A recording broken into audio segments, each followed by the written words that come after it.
Hola, muy buenas tardes. Gracias por estar con nosotros el día de hoy.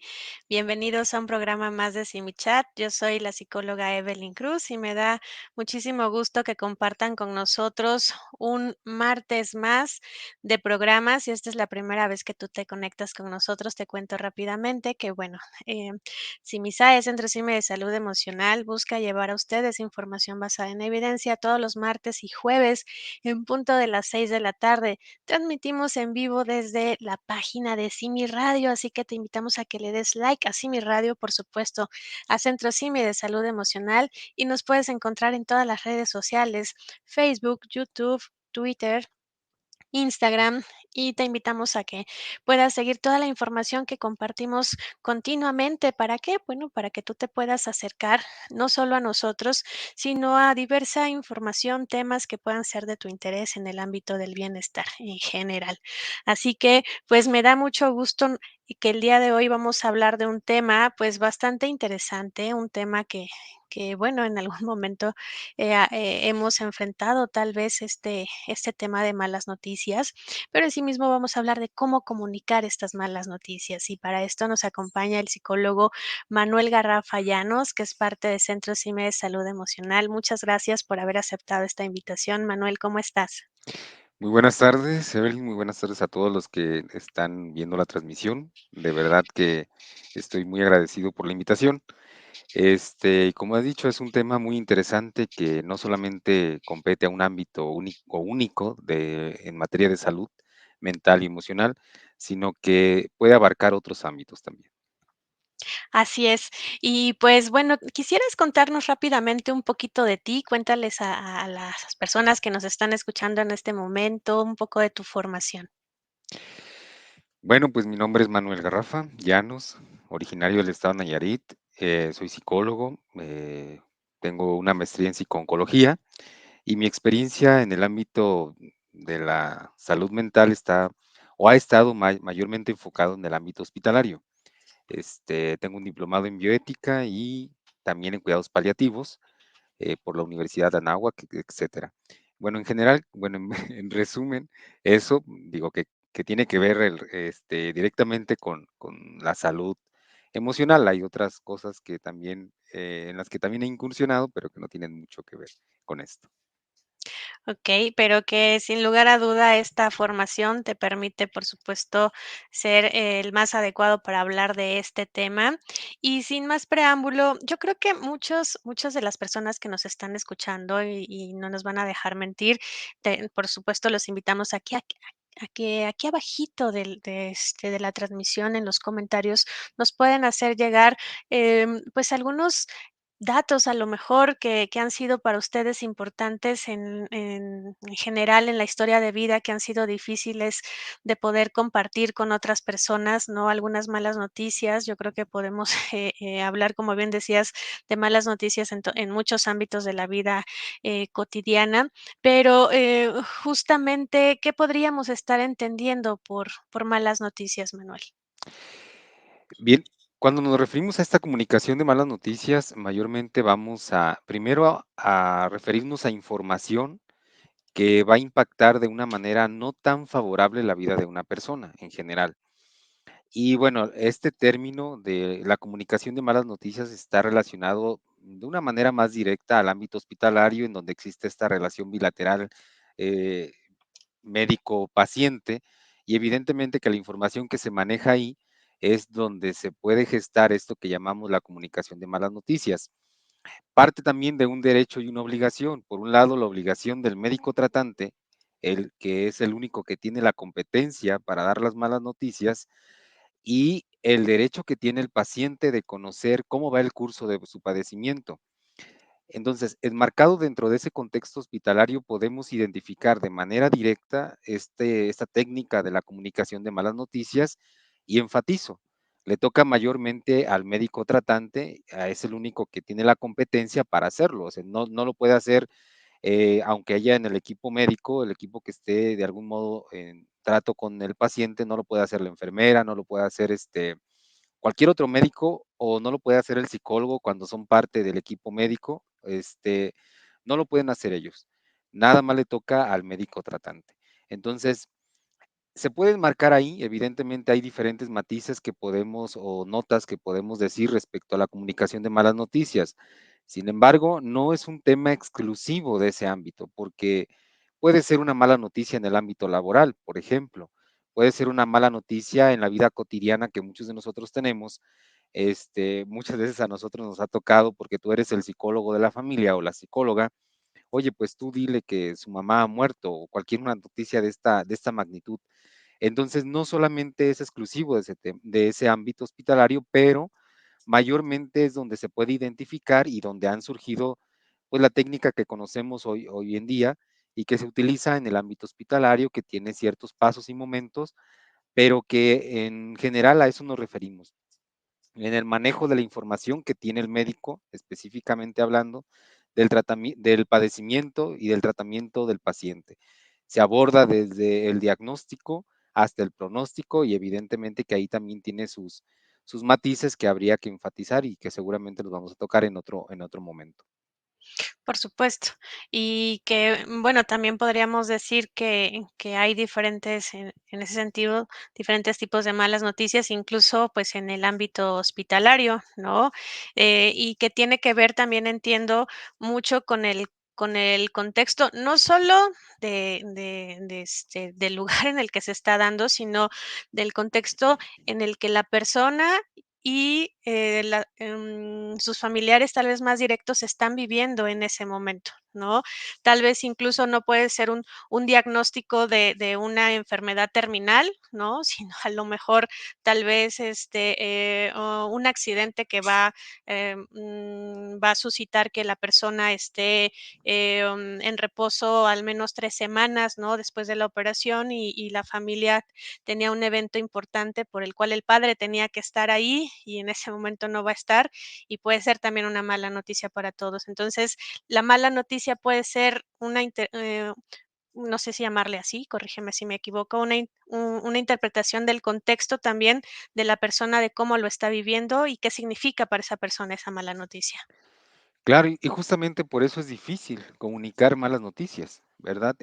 Por eso es complicado, porque al final de cuentas se trata de información que sí o sí va a impactar la vida emocional, la vida funcional de cualquier persona, aun cuando no sea un padecimiento o un diagnóstico que esté relacionado de manera directa con una enfermedad crónico-degenerativa, por ejemplo.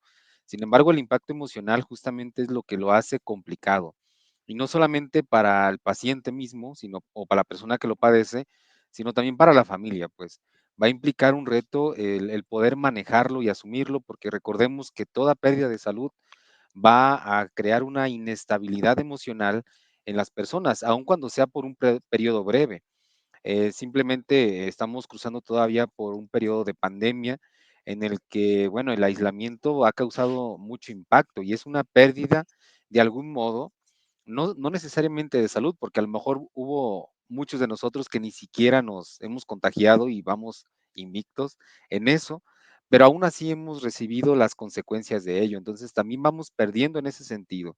Y se viven experiencias complicadas justamente porque cuando damos una mala noticia que tiene que ver con la enfermedad, con la salud, de suyo ya hay una pérdida y la pérdida de la salud, la verdad es que es de alto impacto para muchas personas independientemente de la edad.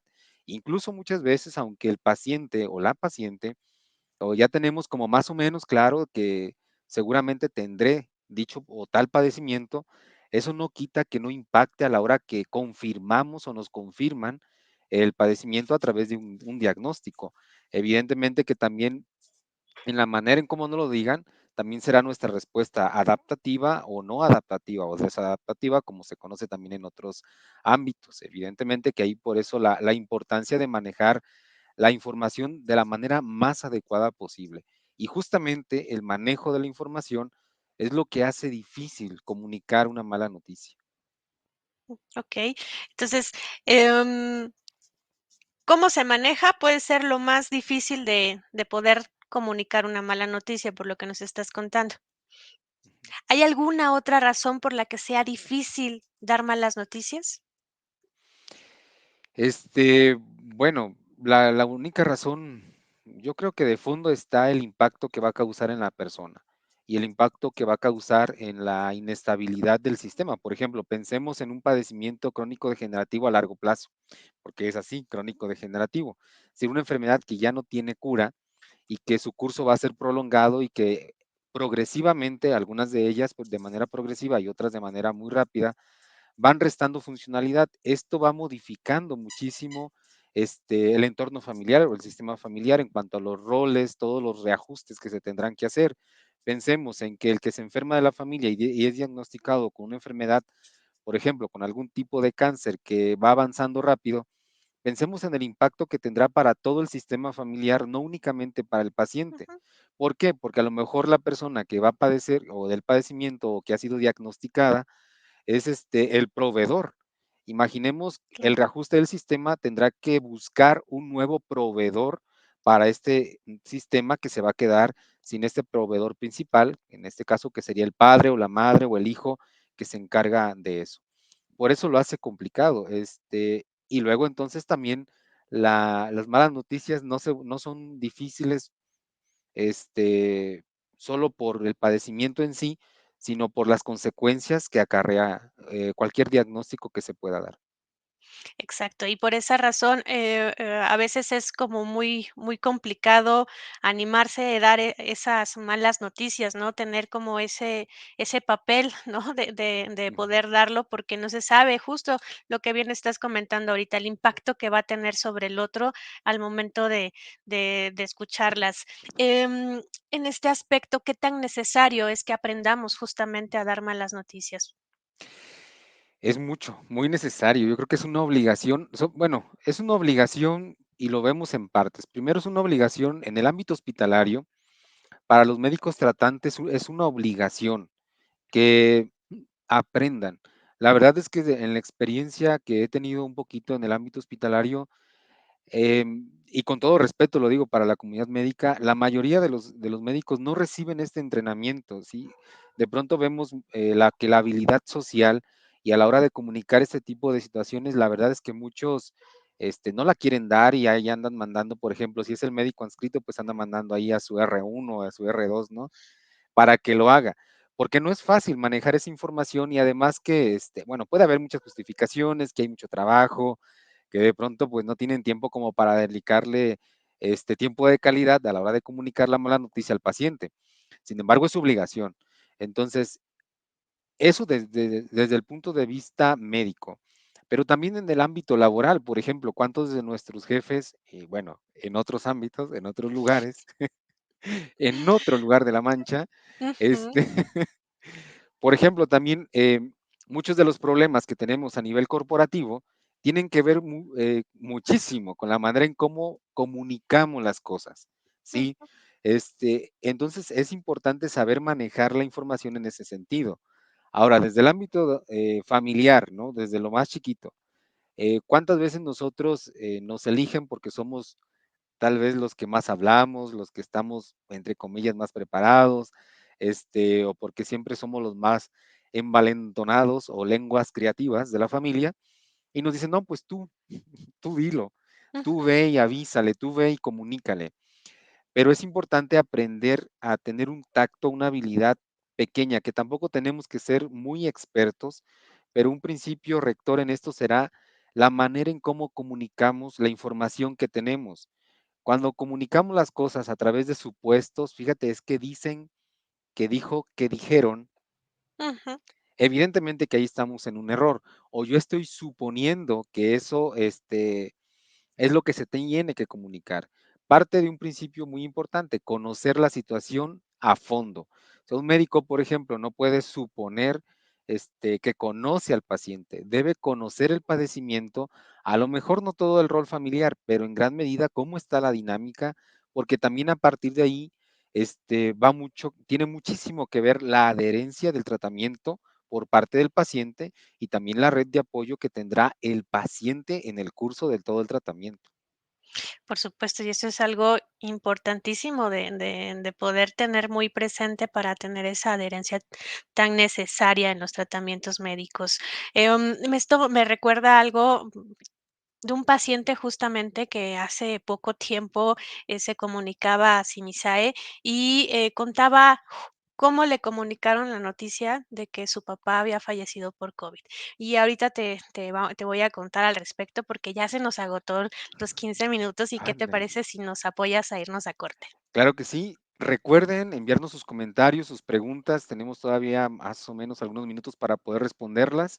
También recuerden que pueden comunicarse en nuestra línea que está a las 24 horas del día, los 7 días de la semana, durante todo el año. 800-911-3232 y desde ahorita, si marcan, seguramente habrá un profesional que los podrá atender. Así es, regresamos.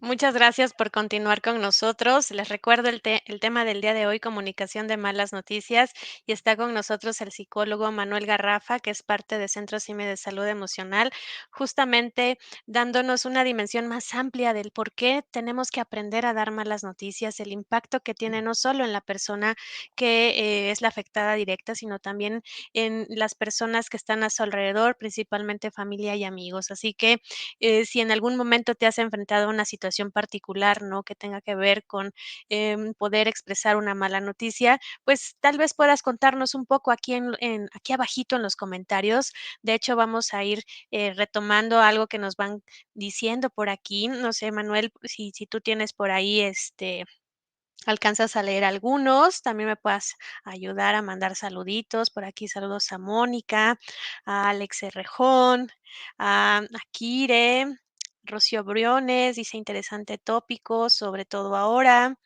Berenice, excelente tema, saludos, a Citlali también, a Claudia Herrera, también es un gusto que nos estés escuchando, Clau. Arubi, saludos. Pluma de Quetzal. Clau Herrera dice: "Felicidades, psicólogo Manuel, por el manejo del tema". Muchas gracias. Gracias. Marisol, hola, es un tema muy importante, no siempre se sabe cómo abordar una situación o escoger las palabras adecuadas.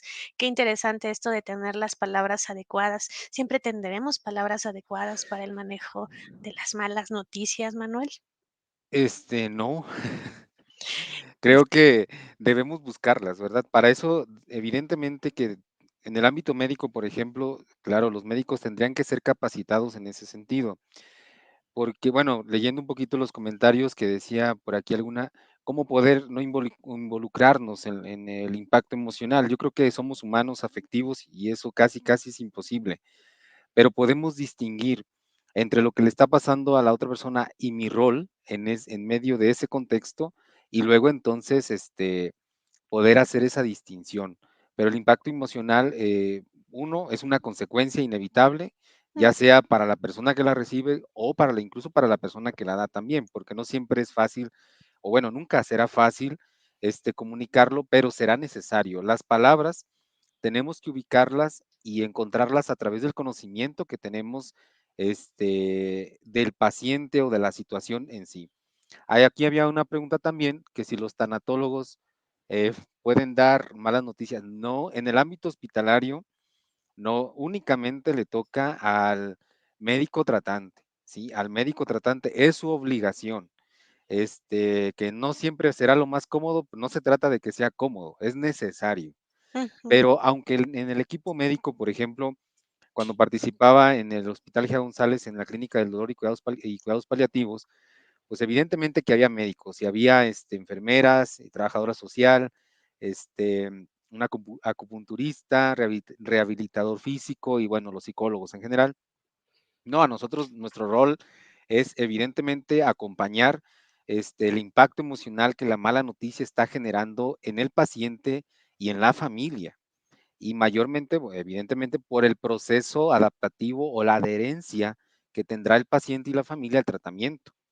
En ese sentido, debemos encontrar las palabras adecuadas a través del manejo preciso de la información.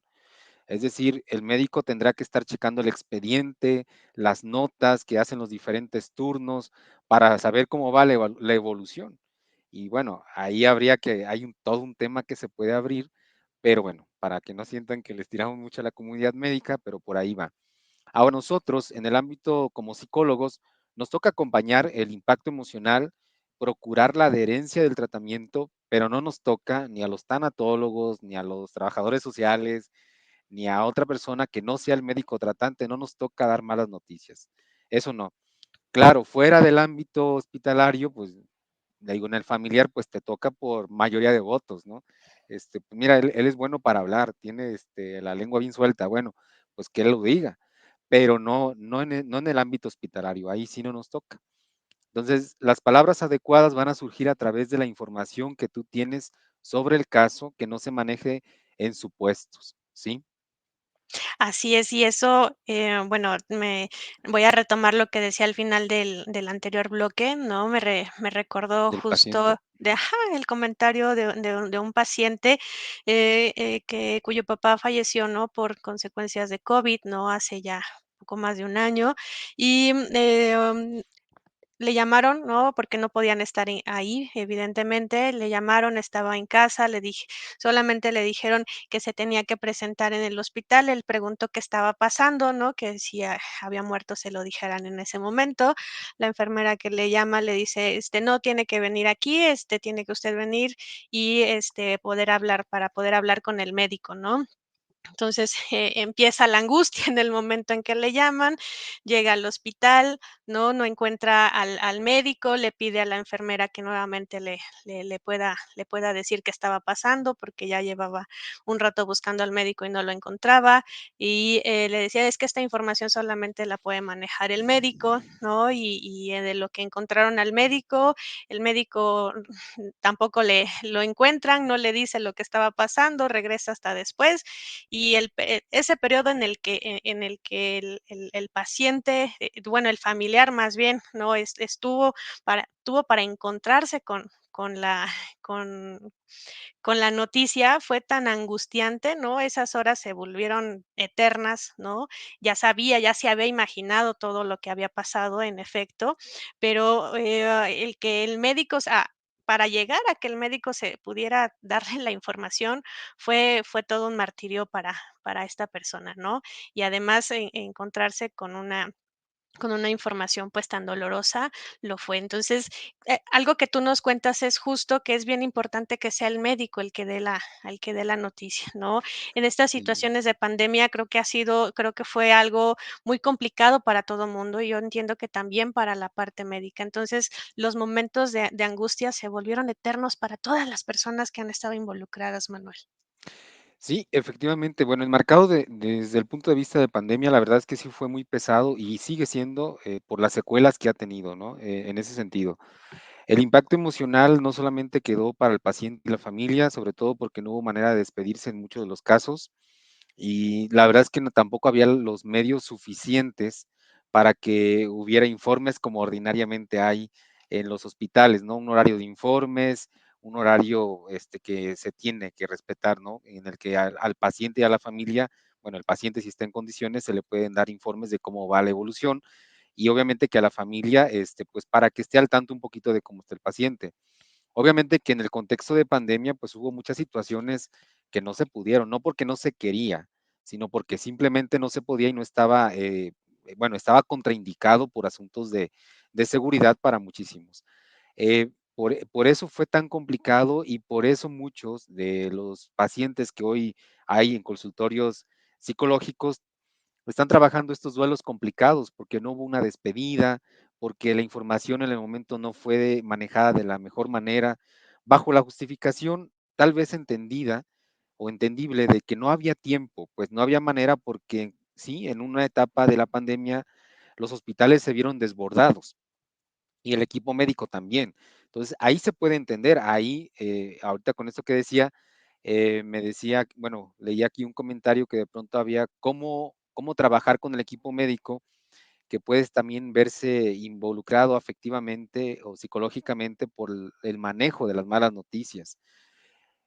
Hoy por hoy no hay en México, bueno, en el papel hay mucho, en las leyes hay muchas cosas bonitas, lo sabemos, pero en la práctica no hay una estrategia de contención para el equipo médico.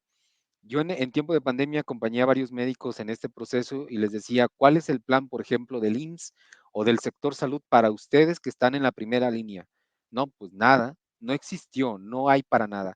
Y tenían que estar manejando constantemente malas noticias a las personas que veían ingresar a su paciente mal, pero que lo veían salir muerto y sin hacer un ritual de despedida como en otras condiciones se hubiera podido hacer. Evidentemente que eso no estaba al alcance del médico, no estaba bajo su control, pero el impacto emocional que quedó y la sobrecarga que quedó en muchos médicos, todavía muchos de ellos lo están padeciendo. Ujú. Y eso tampoco se ha cuidado, pero bueno, son consecuencias de la información, como decíamos al principio, de la manera tal vez no tan adecuada en cómo se manejan pues la información en muchos sectores. Y bueno, finalizo con, bueno, cierro este breve comentario con algo que nos dice aquí el usuario Rubén Mantilla, que hay algunos médicos que dan sus malas noticias muy rápido al grano, lo que van de manera muy directa, sin explicaciones médicas simples, y otros no tanto. Claro, pues es que dependerá de la habilidad social que tenga el médico, también de la personalidad que tenga, si ha recibido, por ejemplo, la capacitación para dar malas noticias, porque, bueno, hay esos factores a considerar. No todos han tenido la capacitación y no se trata de que no puedan, lo hacen, pero también humanamente hablando, muchos médicos pues, en esta sensibilidad que tienen y que no pueden excluir, pues lo dicen rápido o de manera muy express, pues para no contactar con ello, porque ellos necesitan ser funcionales en su jornada. Por ejemplo, pensemos en estas jornadas acumuladas que tiene el IMSS o en áreas muy específicas del sector salud donde la demanda es muchísima. Entonces, ¿qué tiempo van a tener? Se puede pensar. Sí existen médicos que se esfuerzan y lo hacen muy bien. Hay otros que a lo mejor dentro de esos criterios dicen, no, pues ¿para qué pierdo tiempo si tengo muchos pacientes? Pero el reto de la medicina en ese plano es seguir humanizando y sensibilizándose en ese sentido. No están tratando a un tumor simple, están tratando a una enfermedad compleja, pero sobre todo están tratando a una persona que está viviendo con Claro. una enfermedad específica.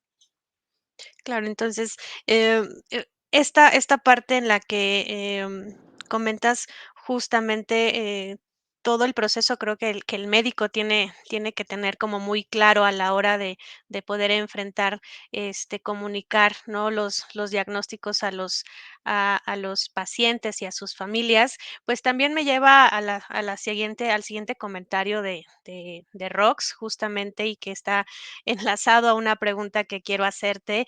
Ella nos dice: "En ocasiones, dice, se enojan los dolientes y quieren acabar con el mensajero, por mucho que se haya dicho de una manera adecuada la noticia", ¿no? Ya nos decías tú desde el bloque pasado, el la es difícil dar malas noticias muchas veces por el impacto. Sin embargo, cuando se dan las malas noticias, se pueden esperar muchísimas reacciones de las personas que las escuchan. Y a eso es a lo que se refiere, me parece, Rox, que cuando los dolientes se enojan de escucharlas. Entonces, em, ¿qué otras reacciones podemos encontrar cuando podemos expresar estas malas noticias? Pues vamos desde las que tienen que ver con la negación, ¿sí? Que tienen que ver mucho con la negación hasta el colapso emocional. Yo creo que esos extremos.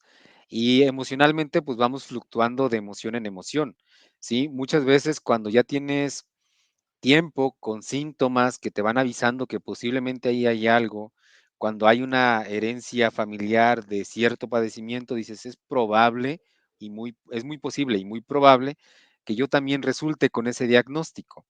Aun cuando se tengan como esas premisas o cuando ya estés ahí como olfateando tu padecimiento, seguramente, en el momento que te lo confirmen, va a haber un impacto emocional que te va a desestabilizar, porque a pesar de que tú ya lo esperabas, entre comillas, también entre comillas vas esperando que no sea cierto, o sea, vas Claro. esperando que pues solo sea mi pensamiento catastrófico el que está acumulando síntomas y que bueno, al final me diga, no, pues siempre no y fum, pues ya me la libré o me libré de eso, ¿no? Sí existe el enojo, muchas veces, evidentemente, porque junto con el enojo hay culpa, muchas veces a la hora de que se comunica un diagnóstico en específico. ¿Por qué no me cuidé? ¿Por qué no hice aquello? ¿Por qué no vine a tiempo? ¿Por qué no cuidé a mi familiar de tal manera? Etcétera. Entonces viene ese enojo que tiene que ver muchísimo con la frustración, con el hubiera hecho, el me hubiera atendido. Y sobre todo, por ejemplo, y lo enmarco en el contexto cultural y que tiene que ver también mucho con la educación en México y en otros lugares seguramente, que tiene que ver con la mala costumbre, el mal hábito de automedicarnos y que vamos a la farmacia y le decimos al que atiende, oiga, pues traigo un dolor desde hace 3 días, fíjese que es así, ah, mire, tome esto, la persona que atiende la farmacia con tal de alcanzar su meta de mes, te vende lo que puede. Digo, no pasa en México tal vez, pero puede ser que en algún lugar de la Mancha suceda esto. Y entonces nos automedicamos y entonces vamos haciendo que el padecimiento, que tal vez es un padecimiento grave, se vaya disfrazando. Entonces, a la hora de recibir un diagnóstico, evidentemente que hemos acudido al servicio médico porque ya sobrepasó nuestras medidas pésimas de autocuidado. A la hora de llegar y escuchar nuestro diagnóstico y luego el pronóstico de dicho padecimiento, pues evidentemente cualquier reacción es esperada. Desde la negación, la frustración, el enojo, la culpa, hasta el colapso emocional que tendría que ver con mucho trastorno del ánimo, la ansiedad y la depresión, y los riesgos que ello conllevaría, o muchas veces es tan grave que ni siquiera ya sales del hospital después de recibir ese diagnóstico, porque es tan urgente que te tendrán que internar. Como verán o escucharán también a todos aquellos que siguen con nosotros en la transmisión, no es nada sencillo el poder comunicar estas malas noticias y sobre todo, pues enfrentar todas estas reacciones que conllevan una vez que lo escuchamos. Así que, Manuel, ¿qué te parece si les cuentas rápidamente de nuestro correo y nos mandas a corte y para que regresen ya para ir escuchando algunas de las recomendaciones que nos vas a empezar a dar? Claro que sí.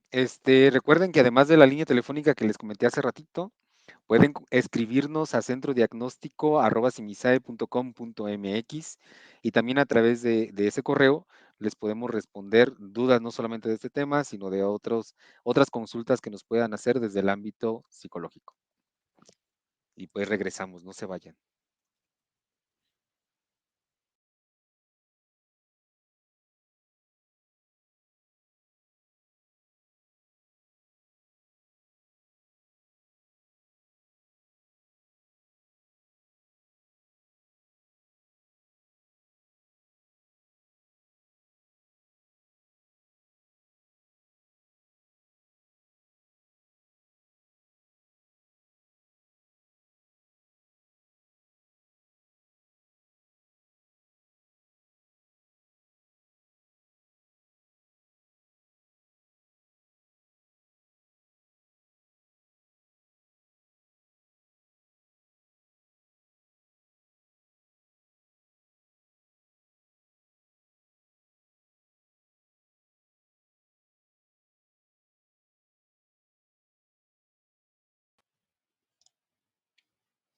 Muchas gracias por continuar con nosotros. Se nos van rapidísimo siempre los 50 minutos de nuestros programas. Y pues ya surgieron más preguntas bastante interesantes, Manuel. Espero que nos dé tiempo a abordarlas, la mayoría de ellas, pero que también se puedan ir con recomendaciones muy específicas de tu parte, que eres el especialista en estos temas, para que las personas puedan hacer pues un trabajo de reflexión acerca del tema que no es fácil comunicar, no es fácil recibir estas malas noticias y que pues nos compete a todos, ¿no? Poder empezar a informarnos de mejor manera y poder estar pues básicamente, si no a la altura de cada situación, sí sí poder tener la información más concreta y poder ser funcionales a la hora de comunicar, porque como bien decíamos, no siempre van a ser palabras adecuadas, no siempre tendremos las palabras muy eficaces para hacerlo, porque las malas noticias siempre, sí o sí, siempre van a tener un impacto en el otro. Así que bueno, vamos a ver por aquí algunos comentarios, si me lo permites, Manuel. No sé si quieras comentar algo más del bloque anterior. No, más bien, me espero para lo de las preguntas, que me ha surgido un comentario también y, me espero. Okey, entonces, mira, por aquí, justamente, Mateo nos hace un comentario de esto que has estado, mencionando acerca de cómo también el médico, da las malas noticias, porque él nos comenta que se pone a pensar justamente en el estado emocional del médico que da la noticia al familiar y a los pacientes, ¿cómo le harán los médicos para manejar sus emociones? ¿Ellos acudirán a terapia? Porque también debe de ser un impacto emocional para ellos. Tú hace ratito mencionabas que, pues bueno, ellos también tienen que aprender a ser concretos porque tienen muchísimos otros pacientes que atender durante el día y también tienen que estar enfocados en estos pacientes y tener que dar lo mejor de sí mismos para los demás pacientes. Entonces, em, no sé si tú has, estado a lo mejor, presente en algunas de esas capacitaciones que ellos han tenido. Lo ideal entiendo que deban de tener capacitación para esto, ¿no? Y también aprendan a manejar las emociones que sin lugar a dudas se involucran también con sus pacientes. Ujú. Sí, a ver, el hecho de que el médico tenga muchos pacientes no lo justifica. ¿Por qué? Porque ese paciente es una persona que necesita no información concreta, sino, bueno, la información concreta debe ser, pero debe ser realista y estamos hablando de las formas en cómo se puede dar esta comunicación, porque el médico debería estar pensando en los riesgos de adherencia o apego o no apego al tratamiento que él va a indicar para el diagnóstico y el pronóstico, etcétera. Todo eso tendría que ver.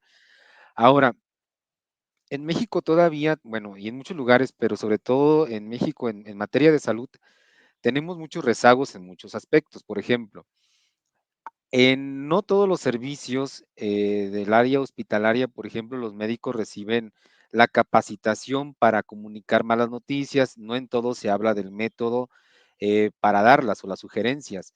Mayormente se ha hecho ya en el área de clínica del dolor y cuidados paliativos, pero por la filosofía que tienen los cuidados paliativos, ¿sí? Pero vamos, por ejemplo, a urgencias o a otras áreas con otros especialistas en donde la verdad esto ni siquiera importa. Sí, y hay muchas maneras de justificarlo, pero no hay una capacitación generalizada, vamos a hablarlo así. Incluso de los especialistas en ese sentido. ¿Por qué? Porque se le da mucha o se le resta mucha importancia a eso. Y tiene que ver muchísimo con la formación que van recibiendo a lo largo de toda la carrera, que evidentemente es muy larga, como lo sabemos, pero tiene que ver mucho con ello, ¿sí? Con que en la carrera no les enseñan eso, porque todavía estamos con esta filosofía de que son los salvavidas del mundo y viven con ello. O sea, a lo mejor el paciente está casi muerto, pero mi trabajo como en el área de endocrinología, pues es salvar el riñón. Y yo presenté un riñón salvado, aunque toda la persona, en general, lo que implica la integridad y dignidad de la persona, pues esté ahí más o menos casi un cadáver con un riñón funcionando, ¿no? Bueno, son ejemplos muy peyorativos. Ahora, ¿cómo manejan ellos sus emociones? Todavía hay mucha resistencia en la comunidad médica. El aceptar el servicio psicológico, la verdad es que todavía existe muchísimo, todavía se le resta importancia.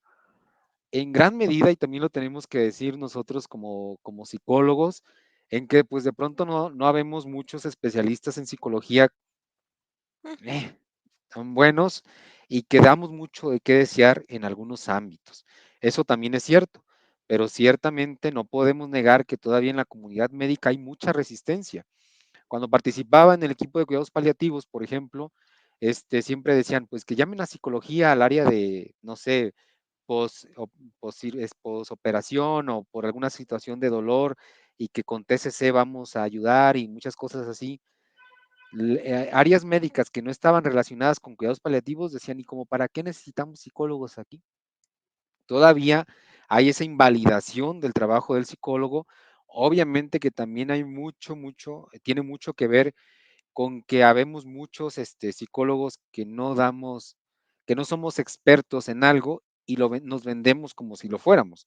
Y eso también ha repercutido mucho en la imagen. Pero sí, poco a poco se va ganando terreno, poco a poco hay más comunidad médica que le da importancia a la salud mental y deberíamos, digo, estamos viviendo nosotros como grupo Simisae el impacto de una pandemia que elevó los niveles de gente con depresión y con otros padecimientos fisiológicos y bueno, ahí está. Pero de que todavía falta mucha sensibilización para que el equipo médico reciba atención psicológica hay mucho. Y tiene que ver mucho desde la estructura educativa que están recibiendo hasta la manera en cómo ellos están concibiendo esto de su propia salud o sus propias conductas de autocuidado. Y que sí, yo también creo que hay un avance en ese sentido, pero también, estoy de acuerdo contigo, falta mucho trabajo de sensibilización en estas áreas para poder hacer realmente un, trabajo en equipo, ¿no? En equipo, estos equipos en hospitales que, por supuesto, son e interdisciplinarios. ¿Por qué? Pues, porque justo la salud de una persona, pues, es hablamos de una parte bastante integral. ¿Tú querías retomar un comentario, si quieres, antes de Sí. continuar? Sí, algo aquí que nos dice Sánchez Rosa, dice, cuando un familiar recibe la noticia, tiene que transmitirla a otros familiares, ¿qué se recomienda decir y qué hacer? Y bueno, la voy a tratar de responder junto con lo que dice Toño Láminas, eh, pero bueno, la comunicación de la mala noticia debe ser médico tratante, paciente, ¿sí? Como punto rector y punto de partida. Cuando el paciente no está en las condiciones o él dice, ¿saben qué? Yo no quiero que me digan nada, díganle todo este, a la despeinada esta, pues díganle, ok, pues se lo decimos a la señora o al señor, a su cuidador primario mayormente. Tenemos que hacerlo así, pero el punto de partida primero será médico tratante, paciente cuando está en condiciones, porque en ocasiones no está en condiciones de escuchar ni de nada y en otras veces no quiere, y eso también se tiene que respetar.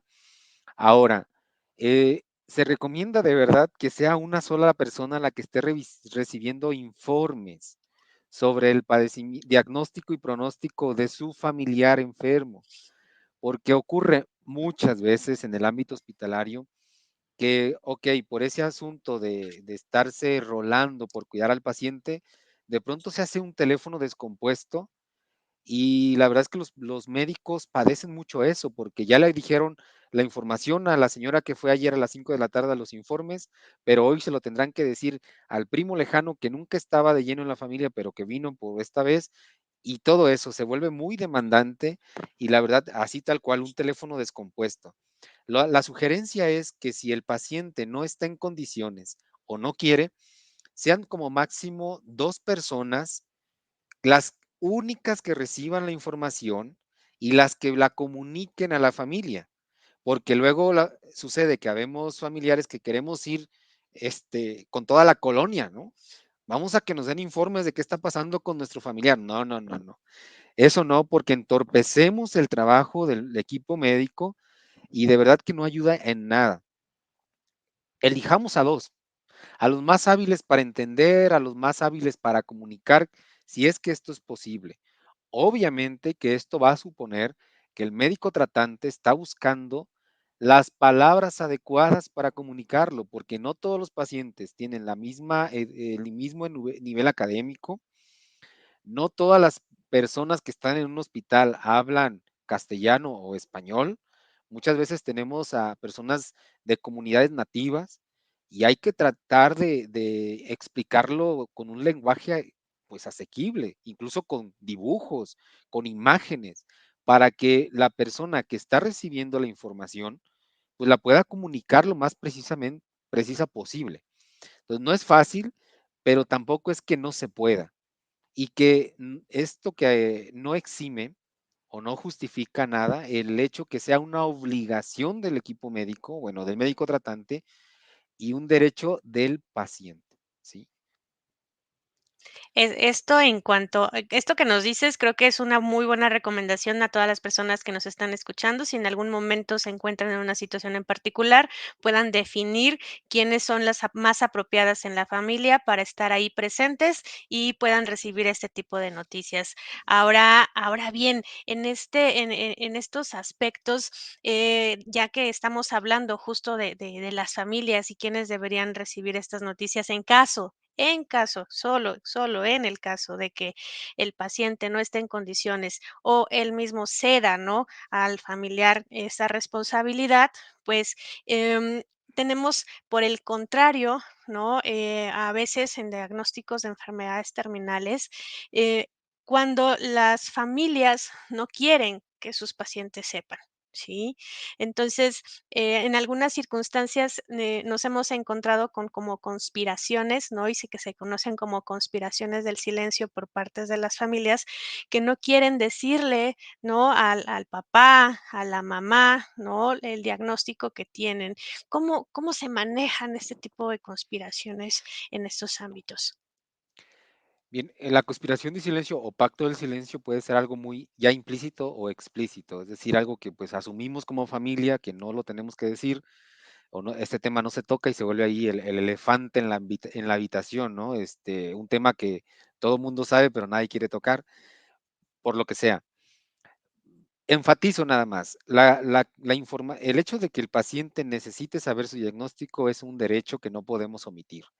Ese es el punto de partida. Por supuesto que habrá ciertas condiciones en las cuales tal vez no sea necesario agravar, ¿sí?, el malestar del paciente. Por ejemplo, pensemos en un paciente que ha recibido un diagnóstico con un pronóstico malo para la vida, malísimo para la vida, ¿sí?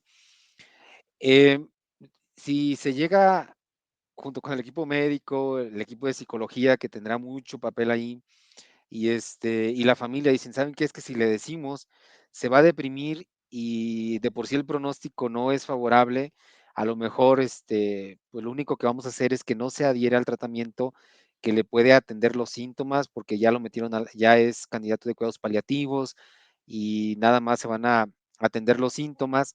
Pues, ¿para qué le decimos más detalles? Nada más digámosle esto y hay una selección de información, ¿sí? Ese pacto del silencio, bueno, es explícito en ese sentido en torno al paciente, ¿sí? Es válido, tal vez, porque se quiere evitar un daño emocional, un daño mental mayor al paciente, porque tal vez será un paciente que reaccione de una manera muy desadaptativa y evidentemente, pues tenemos que cuidar eso. Ahí es válido tal vez en ese sentido. No es válido cuando el médico, por ejemplo, elige no decir cosas, no es válido. No es válido cuando de manera arbitraria se excluye la verdad dentro de este proceso de salud de enfermedad. Ahí no es válido.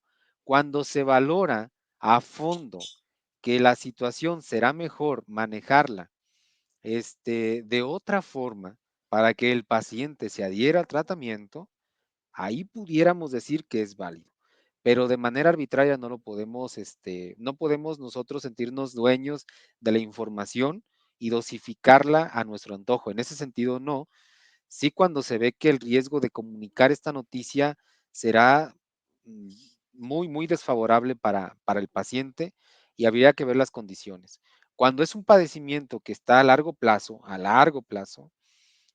no, ahí evidentemente que hay que irlo diciendo con las pautas necesarias, evidentemente que ahí necesitaremos muchísimo del equipo de psicología o bueno, en ocasiones cuando no se cuenta con psicólogos clínicos, pues con tanatólogos, y ya, ¿no? Nada más.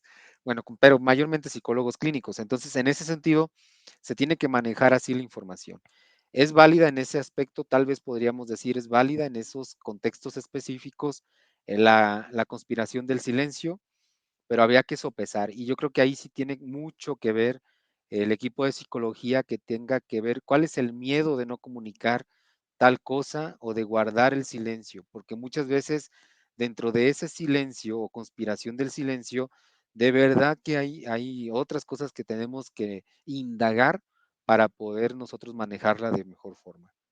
Sí, y creo que eso que dices es bien valioso, Manuel, porque, justamente a veces es más el miedo del familiar, ¿no? De minimizar realmente cómo lo puede manejar el paciente, per se, el diagnóstico, que, todo lo que implica eso. Entonces, sí, esos miedos son bien relevantes de poder manejarlos con los Ujú. familiares. Ya se nos agota el tiempo, pero sí quisiera que nos dieras recomendaciones muy puntuales acerca de cómo comunicar las malas noticias. Híjole, bueno, en cualquier ámbito, voy a ser algo muy general. Uno, tener información veraz de lo que se va a decir, de lo que se va a comunicar, ¿sí? Eso es sí o sí, información real. Buscar el momento adecuado y el lugar adecuado para decirlo. No en una reunión familiar, oye, pues te acuerdas que tenías papá, pues ya no. No. Información veraz, momento y lugar adecuado y las palabras más cálidas posibles en el lenguaje más entendible por la persona a la que me estoy dirigiendo. Así, creo que sería como muy general, pero esos serían los aspectos a seguir. Y si alguno de los que nos están escuchando tienen alguna duda de cómo desarrollar cada uno de estos puntos, los invitamos a que se comuniquen con nosotros al 800-911-3232. Estamos las 24 horas del día y con todo gusto vamos a poder ayudarles, ¿no? En estos procesos que ustedes tienen con sus familiares o propios, por supuesto, y que también el psicólogo Manuel, bueno, está con nosotros y está en la mejor disposición de poder seguir apoyándos. Manuel, ¿algo que Perfecto. quieras comentar antes de irnos? Bueno, brevemente, un comentario que hice, cómo decirle a un niño en general. Creemos que en ocasiones los niños, no entienden. Los niños entienden, pero muchas veces los adultos somos los que les comunicamos el miedo. Sí, la verdad es que siempre hay maneras gráficas y fáciles de comunicar. Bueno, nunca será fácil, pero más bien prácticas de comunicar. Nada más que muchas veces el miedo es el que tenemos nosotros como adulto que lo comunicamos al menor, pero la verdad es que en el ámbito de pediátrico siempre ha habido mejor respuesta de parte de los niños, donde no existe la respuesta es de parte de los adultos. Nada más para terminar con un comentario, una pregunta que por ahí hacía Val Terrones. Muchas gracias, Manuel. Pues gracias a todos por acompañarnos el día de hoy. Gracias a Oliver en cabina que nos apoyó todo el programa. Y pues les recordamos que también nos pueden encontrar a través de Facebook en Centro Simi de Salud Emocional. Pueden mandarnos un Messenger y con todo gusto un psicólogo les va a atender en ese momento. Estamos 24 horas y pues muchísimas gracias por habernos escuchado. Gracias, Manuel, por apoyarnos el día de hoy. Esperamos verte más seguido aquí en el programa. Sí, yo también. Perfecto. No, gracias por Cuídense. invitarme. Cuídense, que tengan excelente tarde. Hasta luego. Hasta luego.